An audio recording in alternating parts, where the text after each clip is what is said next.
ಎಪಿಸೋಡಲ್ಲಿ back to back ಎರಡು ಆಟಗಳು ಕೂಡ ತುಂಬ ಚೆನ್ನಾಗಿತ್ತು. ಆ್ಯಂಡ್ ಎರಡೂ ಟಾಸ್ಕಲ್ಲಿ ಜವಾರಿ ಮಂದಿನ ಗೆದ್ದು ಹಾಗೆ ಆ ಟೀಮಿನ ಎಲ್ಲರೂ ಕೂಡ ಕ್ಯಾಪ್ಟನ್ಸಿ ಟಾಸ್ಕಿಗೆ ಅರ್ಹರಾಗಿದ್ದಾರೆ. ಆ್ಯಂಡ್ ಹನ್ನೊಂದರ ಅಬ್ಬರ ಮಾಡದೆ ಗೊಬ್ಬರ ಆಗೋಗಿತ್ತು.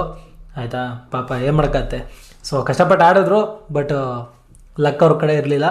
ಲಾಸ್ಟಲ್ಲಿ ಧನರಾಜ್ ಅವ್ರು ಹಾಕಿದ್ದು ಕೂಡ ಹನುಮಂತ್ ಅವ್ರು ಹಾಕಿದ್ಮೇಲೆ ಡೈರೆಕ್ಟು ಬಾಲ್ ಹೋಗಿ ಬುಟ್ಟಿಗೆ ಬಿತ್ತು. ಬಟ್ ಏನು ಮಾಡಕತ್ತೆ, ಫಸ್ಟ್ ಹನುಮಂತ್ ಅವ್ರು ಹಾಕಿದ್ರೆ ಕಾಲ ಮಿಂಚೋಗಿತ್ತು. ಆ್ಯಂಡ್ ನನಗೆ ಇನ್ನೊಂದು ಅರ್ಥ ಆಗ್ತಲ್ಲ, ಇವಾಗ ಗೌತಮಿ ಅವರು ಅಷ್ಟೆಲ್ಲ ಬೈದ್ರು, ಅಷ್ಟೆಲ್ಲ ಇದು ಮಾಡಿದ್ರು, ಮಂಜಣ್ಣ ಒಂದು ಮಾತನ್ನು ತುಟಿಕ್ ಪಿಟಿಕ್ ಅಂತನೂ ಒಂದೇ ಸೈಲೆಂಟಾಗಿ ಕೂತ್ಕೊತಾರೆ. ಸೈಲೆಂಟಾಗಿ ಅವ್ರು ಏನು ಹೇಳ್ತಾರೆ ಅದನ್ನ ಅನ್ಸ್ಕೊಂಡು ಆಯ್ತು ಬಿಡಿ ಅಂತ ಸುಮ್ಮನೆ ಆಗ್ತಾರೆ. ಮತ್ತೆ ಹೋಗ್ತಾರೆ, ಮತ್ತೆ ಬಂದು ಕೂತ್ಕೊತಾರೆ. ಇದೇನೋ ಯಾವುದೋ ಮಂಜಣ್ಣ ಗ್ರೇ ಏರಿಯಾ ಹುಡ್ಕಿರಂಗೆ ಕಾಣಿಸ್ತಾ ಅಲ್ವಾ ಗೌತಮಿ ಅವರಲ್ಲಿ. ಗೌತಮಿ ಅವ್ರು ಅಷ್ಟು ಬೈದ್ರು, ಬೇರೆ ಯಾರು ಹಿಂಗೆ ಬೈದ್ರೆ ಹಂಗೆ ರೈಸ್ ಆಗ್ಬಿಟ್ಟಿರ್ತಾರೆ ಮಂಜಣ್ಣ. ಗೌತಮಿ ಅವ್ರು ಅಷ್ಟು ಹೇಳಿದ್ರು, ಇದು ಮಾಡಿದ್ರು, ಅವ್ರಿಗೇನೋ ಹೇಳ್ದಂಗೆ ಅವ್ರು ಹಿಂದಿಂದನೇ ಹೋಗೋದು, ಆಯ್ತು ಬಿಡಿ ಅನ್ನೋ ಥರ ಒಂಥರ ಇನ್ನೋಸೆಂಟ್ ಥರ ಆ್ಯಕ್ಟ್ ಮಾಡೋದು. ಯಾವುದೋ ಗ್ರೇ ಏರಿಯಾ ಹುಡುಕ್ದಂಗೆ ಐತೆ ಮಂಜಣ್ಣ.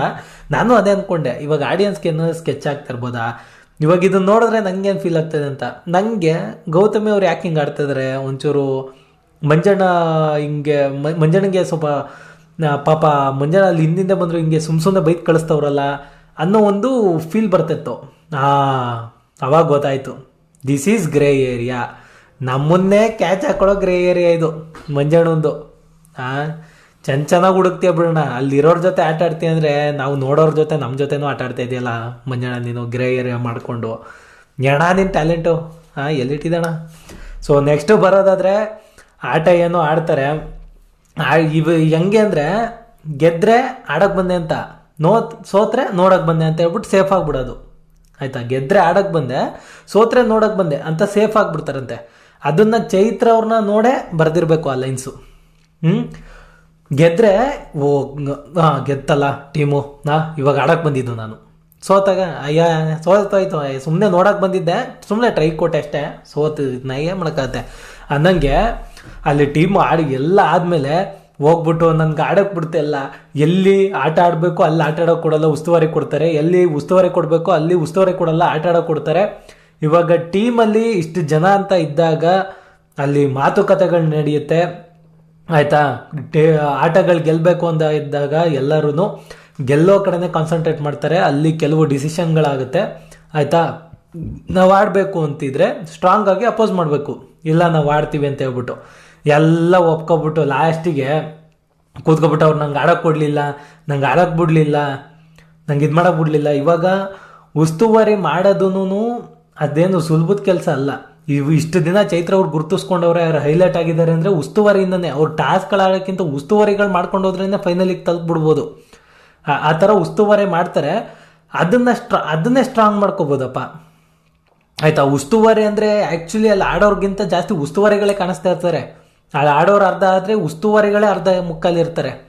ಆಯಿತಾ, ಅವ್ರು ತಗೊಳ್ಳೋ ಡಿಸಿಷನ್ನು ಉಸ್ತುವಾರಿ. ಬಿಗ್ ಬಾಸ್ ಬಿಟ್ಟರೆ ನೆಕ್ಸ್ಟ್ ಇರೋದೇ ಉಸ್ತುವಾರಿ, ಆ ಥರ ಇರುತ್ತೆ. ಅದು ಕೊಟ್ಟರೆ ಚೈತ್ರ ಅವ್ರಿಗೆ ಆಗಲ್ವಂತೆ. ಆಯಿತಾ, ನನಗೆ ಆಟ ಕಡೆ ಉಸ್ತುವಾರಿ ಕೊಡ್ತಾರೆ, ಉಸ್ತುವಾರಿ ಕಡೆ ಆಟ ಕೊಡ್ತಾರೆ. ಎಷ್ಟೋ ಜನಕ್ಕೆ ಅವೆರಡೂ ಸಿಗ್ತಲ್ಲ, ಅವರೇ ಸುಮ್ಮನವ್ರೆ. ಆಯಿತಾ, ಅದಕ್ಕೆ ಹೋಗಿ ಕೂತ್ಕೊಂಡು ಹತ್ಕೊಂಡು ಆ ಡ್ರಾಮಾಗಳು ಮಾಡಿಕೊಂಡು ನೋಡೋರಿಗೆ ಗೊತ್ತಾಗಬೇಕಲ್ಲ, ಬರೋದದು ಏನೂ ಬೇಡಿಲ್ಲ, ನಾನು ಹೆಂಗೆ ಉಳಿಸ್ಕೊತಾರೆ. ಈ ಥರ ಡೌಗಳೆಲ್ಲ ಮಾಡಿದ್ರೆ ಈ ಹೊರಗೆ ನೋಡ್ತಾರವ್ರು, ನಾವೇನು ಜನಗಳೇನು ದಡ್ರ. ಅವ್ರ ಚೈತ್ರ ಅವ್ರ ತಲೆಯಲ್ಲಿ ಏನು ಓಡ್ತಾ ಇದೆ, ಅವ್ರು ಏನು ಥಿಂಕ್ ಮಾಡ್ತಾ ಇರ್ತಾರೆ ಅಂತ ತಿಳ್ಕೊಳ್ದೇ ಇರೋಷ್ಟು ದಡ್ರು ವೀಕ್ಷಕರು ಯಾವುದೇ ಕಾರಣಕ್ಕೂ ಆಗಿರಲ್ಲ. ಅದು ಇಷ್ಟು ಎಪಿಸೋಡ್ಗಳು ನೋಡಿದ್ಮೇಲೆ ಅಂತೂ ಯಾವ ಕಾರಣಕ್ಕೂ ಆಗಿರಲ್ಲ. ಜನಗೆ ಒಂಚೂರು ಹಂಗೆ ಏನದು ಅನುಕಂಪ ಬಂದ್ಬಿಡ್ಬೇಕು. ನನ್ನ ಮೇಲೆ ಒಂಚೂರು ಅನುಕಂಪ ಬರಲಿ, ನಂಗೆ ಬಾಡಿದ್ರು ಅದೇ ಬಾಡಿದ್ರು ನನಗೆ ಅಂತ ಹೇಳ್ಬಿಟ್ಟು ಎಲ್ಲರ ಹತ್ರ ಹೇಳ್ಕೊಳ್ಳೋದಂತೆ. ಅವಳೂ ಬತ್ತಲ್ಲ ಏನೋ ಬತ್ತಲ್ಲ, ಸುಮ್ಮನೆ ನಾಟಕಗಳು. ಸುಮ್ಮನೆ ದೊಡ್ಡ ಡ್ರಾಮಾ ಕ್ರಿಯೇಟ್ ಮಾಡ್ತವ್ರೆ. ಅವ್ರಿಗೆ ಇದನ್ನು ಒಂಚೂರು ಹೈಲೈಟ್ ಆಗಿ ಓಡಲಿ, ಏನೂ ಮಾಡಿಲ್ಲ, ಅಟ್ಲೀಸ್ಟ್ ಹಿಂಗಾರ ಓಡಲಿ, ಜನಗಳಿಗೆ ಒಂಚೂರು ಅನುಕಂಪ ಹುಟ್ಲಿ, ಓಟ್ ಹಾಕಿ ಒಂಚೂರು ಉಳ್ಕೊಂಬಿಡೋಣ ಅಂತ. ಆಯಿತಾ, ಕರೆಕ್ಟಾಗಿ ನಿಯತ್ತಾಗಿ ಆಡ್ಕೊಂಡು ಹೋದ್ರೆ ಜನಗಳು ಉಳಿಸ್ಕೊಳ್ಳೋರು ಹೆಂಗಿದ್ರೂ ಉಳಿಸ್ಕೊತಾರೆ. ಈ ಥರ ನಾಟಕಗಳು ಮಾಡ್ತಾರಲ್ಲ ಅವಾಗಲೇ ಮಜಾಯ. ನನಗೆ ಗೊತ್ತೇ ಇರಲಿಲ್ಲ, ಓವರಾಗಿ ಡೌನ್ ಮಾಡ್ತಾಯಿದ್ಯಾ, ನಾವು ಓಟ್ ಯಾವುದೇ ಕಾರಣಕ್ಕೂ ಹಾಕೋದಿಲ್ಲ. ಹೋಗತ್ತೆ ಆಚೆಗೆ ಅಂತ ಕಳಿಸ್ಬಿಡ್ತಾರೆ. ಆಮೇಲೆ ದೇವ್ರುಗಳಿಗೆ ಹರಕೆ ಹೊರ್ತಾರಂತೆ. ನಿಮ್ಮನ್ನು ನೋಡಿದ್ರೆ ದೇವ್ರು ನಿಮ್ಮ ಹತ್ರ ಬರುತ್ತೆ ಅಂತ ಹೆಂಗಪ್ಪ ಥಿಂಕ್ ಮಾಡ್ತೀರಾ? ಅದು ಯಾವ ಕಾನ್ಫಿಡೆನ್ಸ್ ಮೇಲೆ ಹೇಳ್ತೀರಾ? ನಿಮ್ಮ ಹತ್ರನೂ ದೇವ್ರು ಬರುತ್ತೆ, ನಿಮ್ಮ ಮಾತನ್ನ ದೇವ್ರು ಕೇಳಿಸ್ಕೊಳುತ್ತೆ ಅಂತ. ಸೊ ಇಷ್ಟು ಇವತ್ತಿನ ಎಪಿಸೋಡ್ ಆಗಿತ್ತು. ಆ್ಯಂಡ್ ಹೋಪ್ ನಿಮ್ಮೆಲ್ಲರಿಗೂ ಎಪಿಸೋಡ್ ಇಷ್ಟ ಆಗಿದೆ ಅಂತ ಅಂದ್ಕೊತಿದ್ದೆ. ಸೊ ವಿಡಿಯೋ ಇಷ್ಟ ಆಗಿದೆ ಅಂತ ಅಂದ್ಕೊತೀನಿ. ವಿಡಿಯೋ ಇಷ್ಟ ಆಗಿದ್ರೆ ಚಾನಲ್ನ ಸಬ್ಸ್ಕ್ರೈಬ್ ಮಾಡ್ಕೊಳ್ಳಿ, ವಿಡಿಯೋಗೆ ಲೈಕ್ ಮಾಡಿ, ಇಲ್ಲ ಡಿಸ್ಲೈಕ್ ಆದರೂ ಮಾಡಿ, ಏನಾದರೂ ಒಂದು ಮಾಡಿ ಹಾಗೆ ಹೋಗ್ಬಿಡಿ ಅಂತ ಹೇಳಕ್ಕೆ ಇಷ್ಟಪಡ್ತಾ ಥ್ಯಾಂಕ್ಸ್ ಫಾರ್ ವಾಚಿಂಗ್.